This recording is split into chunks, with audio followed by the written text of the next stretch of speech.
น้ำมันเบนซินเต็มห้องเครื่องอยู่นะครับก็ต้องถ่ายน้ำมันออกนี่คือคาบูเจ้าปัญหา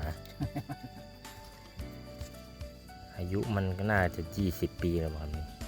อันนี้เราได้ช่างเพนตอนนิ้วมาดูแลให้นะครับผมมีปัญญามาก บ่พ่นมือช่างตัวเปิดนมหนู แล้วเนี่ยมันมันก็จะจนถึงมามันไฟเขาดันอ๋อ เข้มสีหดลงยำไฟสตาร์ท มันไฟจะตาครับ ก็ยังไฟเนี่ยมันก็ปิดหูน้องหนูไว้แล้วมันน้ำห้าสตาร์ทมันสิดัน สิด้านคืนนี่เป็นระบบมัน สั่นตัว